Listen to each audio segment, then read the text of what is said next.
What is up, everybody? Welcome back to a brand new video. Today we are taking the Acedeck Horizon for a ride. This is like an update video. I've already done my sort of first ride, first thoughts video. This is a 498 kilometers later video. I've made a whole lot of tweaks to this board, and if you can't be bothered watching it, I've made it so much better. From my previous video, all my complaints have been resolved, alleviated. Today's video, we're gonna go for a ride, talk about what I've done, how I've set it up, and just get some nice footage. So let's grab the helmet, let's grab the Beyond Riders jacket, let's go for a ride. Any comments, questions, chuck them down below.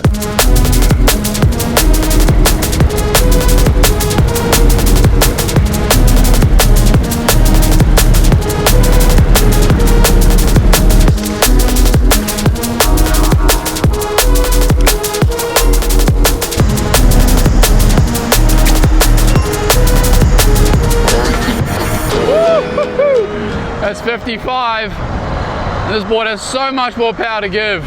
All right, so just a reminder, if you have forgotten, this is the Acedeck Horizon. It's a 4-spring independent electric skateboard designed for power and range.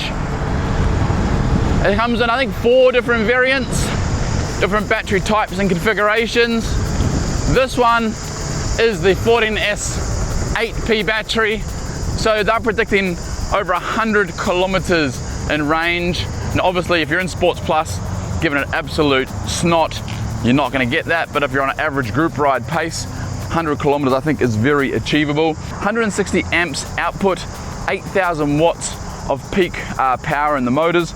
It's designed to answer, I think, almost any question you can throw at it. Now, yes, it's not a DIY. DIYs are a lot more powerful and so on. This is an off-the-shelf board that you can buy, tinker with, and become a really good rider.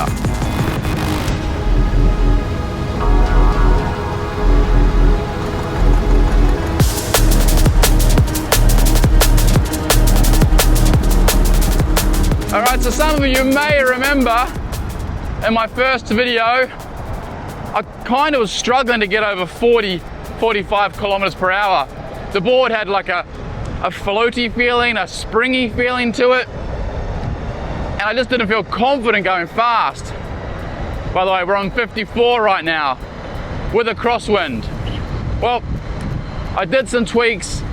I did a whole lot of kilometers, mucked around with the bushings, mucked around with the springs. I'll tell you exactly what I did. And now this board is just stable, but I can still carve on it.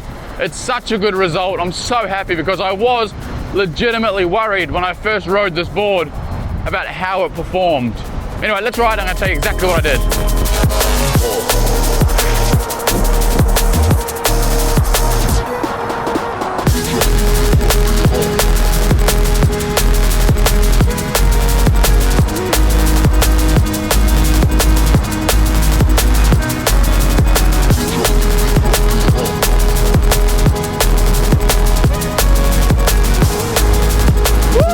60. All right, so let's start with the digital. I went into the remote control and I changed a couple of the acceleration curves. This thing out of the box comes set to, I'm going to call it hyper mode. I turned the acceleration down just a smidge, so I'm running at about 90% now. What that does is when you do punch it, it doesn't get the fright of its life and sort of those rear bushings get a little bit of a wobble, because that's where I was coming undone. But it really has made a big difference for how you can now sort of control, even in Sports Plus, you can have those micro carves, you know, and hit the acceleration when you need to, and it no longer tries to spin those back wheels and send you back to 1984. So really nice, simple adjustment there. The rest of the adjustments have all been mechanical. The first thing I did was I took out the white bushings. Now to do that, because they've got the new joined bushing set up, you have to remove the rear truck and then take out the main center pin. Take those out and I put the red one in. So the red bushing is, I'll put the number on the screen because I'm having a mind blank. And instead of tightening that up a lot, it's only halfway in. So I'll show you a picture on the screen of exactly where I've got it. And then I test rode it, and I still had this really floaty feeling. So at this speed here, I would be like sort of wobbly like this. And that kind of, it didn't make sense because I knew I had the stiffer bushing in the back. I have the red in all my other Ace-Deck boards, and that's really all I needed to do. So what I did was I then started looking at the springs. Obviously the springs are the issue. Lots of you guys and girls left feedback saying you need more tension, more preload on the spring. I love carving this board. So that's exactly what I did. I started with the rear and I adjusted it as much as I could, rode it, and it still wasn't quite right. There was definitely a big difference, but it still wasn't perfect. So what I did was I actually removed, I love those brakes, I removed these little carbon fiber covers. Now these are integral to the trucks. If you take them off, do not ride it unless you put them back on. I removed these, which allowed me to tighten the spring, the adjustment, whatever we want to call it, even more. So I took those off, adjusted it right down, compressed that spring, and then took it for a ride. And it was night and day. I'm talking instantly sitting on 45, 50. Still had a little bit of a wobble at the front. So I adjusted those bushings. I kept the white bushings in the front. So white front, red in the rear. I then adjusted the springs to almost the same amount as preload on the front. So again, had to take off those carbon fiber covers. Again, do not ride them without it. That is what gives the truck its rigidity, its strength.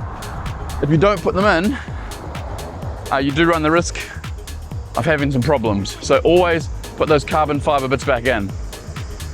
Took it for a test ride, and hallelujah, the board was resolved. The board was as I expected it to be.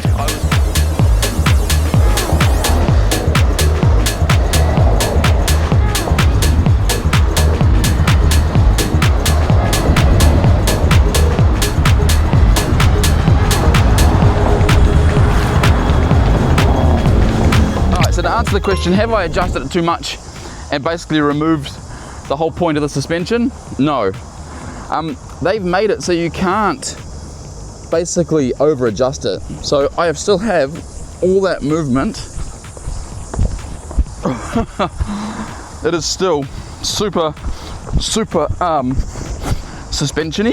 This might be a really bad idea for snakes coming in here.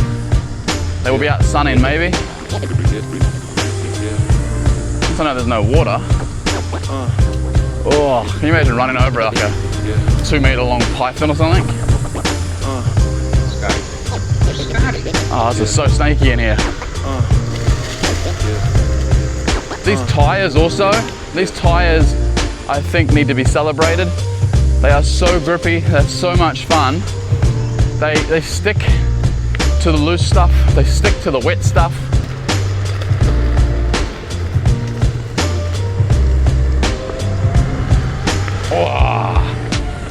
Okay, that acceleration, the acceleration on the Horizon is just insane. Like,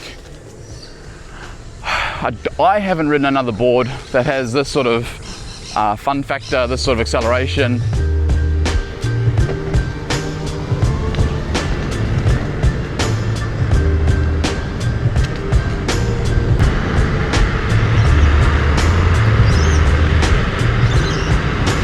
So if you have a Horizon and you're feeling a bit floaty, wind down the springs, take off the carbon fiber covers so you can get to the adjustment rings, adjust them down, put the covers back on.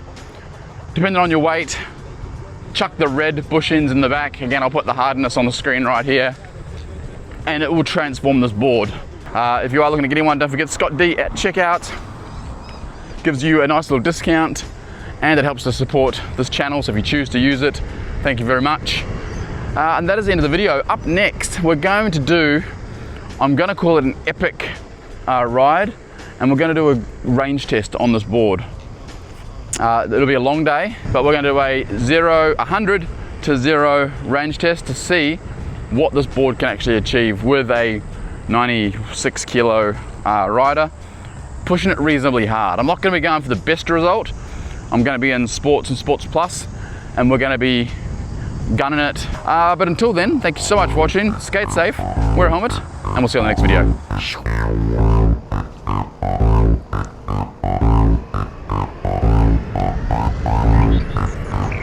Scotty. Scotty.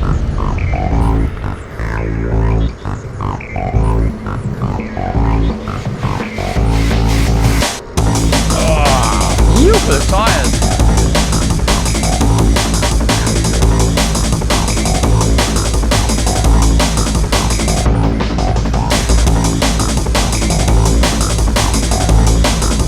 Amazing.